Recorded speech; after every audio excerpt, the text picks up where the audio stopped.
Imagine a world where there's two types of people, the Silvers and the Reds.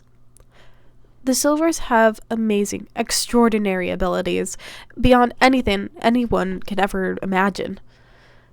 And meanwhile, there's you, a lowly Red that has nothing. No powers, nothing special about you, besides the fact that you pickpocket for your poor family. And these Silvers force you and your family members to fight in their 100-year war as cannon fodder. Sounds like a good dystopian novel, right? Well, that's where you're wrong.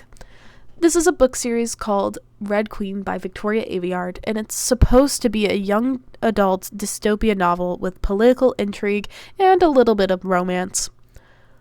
On Goodreads, a popular book rating site, it has a 4.01 star rating, 950,236 rating, and 65,399 reviews. All this to say, it's a pretty popular book series when it came out in 2015, and is still popular today thanks to a little thing called Book Talk. However, it was that same app that led me astray, with thinking that this was going to be a political intrigue book with superpowers and a main character that helps dismantle the ongoing issues with the monarchy. However, what I got was a character that can't do anything right, and political intrigue that is so surface level that after a second of thinking, nothing made any sense. First example on why this book doesn't make any sense. Our main character, Mare, and her family live in what is called the stilts, which is equivalent to what we know as the slums. Mare self-describes herself as the best pickpocketer around, despite the fact that her family is very against this type of work. Mare must pick the pockets of the elites, the Silvers, to try and get her and her best friend out from fighting in the war. Yet, when the chance arises, all Mare does is stand and stare at the pockets of the Silvers, thinking about how dangerous they are. Well, sure, they are dangerous, but these are people that have never had to deal with any crimes in their life. They live in the lap of luxury, never having to experience pickpocketing ever. Yet, if Mare is as good as she says she is, then there is no reason to fear the Silvers. To the point that her sister has to step in, who is a renowned seamstress, to pickpocket someone. She gets caught, and her sewing hand is actually smashed into smithereens, never having to sew again. The second example lies when Mare meets the king of the country. After some unexpected circumstances, Mare finds herself with silver powers.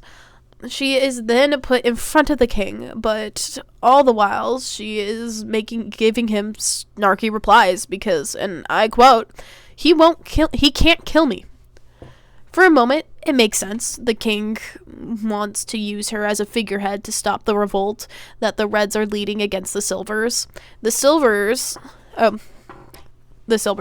to see if one of the Reds will be happy to see one of their own marrying off into royalty. It should quell them, and the Silvers will be happy that they still have a person with powers in the royal family. But after a second of thought, none of that makes sense. First off, there is no reason Mare should be snarky with the king that has oppressed her people for 100 years. King of the government that has oppressed her people for 100 years. 2, the king should kill her because she is an anomaly. She is a Red with silver powers. Something that has never happened before. Marrying someone like that, dangerous like that, to the second prince of the nation is bad. She is a Red. She is a red with silver powers. Again, she is a red with silver powers. She is now married into a position of power. She now holds a standing over almost everyone else in the monarchy. She is going to want to revolt because she wants to stop this brutal 100-year war that has been killing off all of her people. Again, she is a red with powers. It makes no sense to do this as a monarch.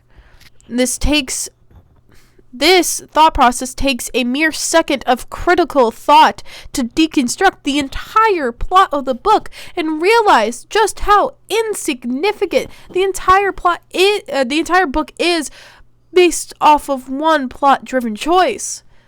Should you read this book? No, because you will not enjoy this book with all these lingering thoughts in your head about how we got here and why it's all so stupid. Thank you.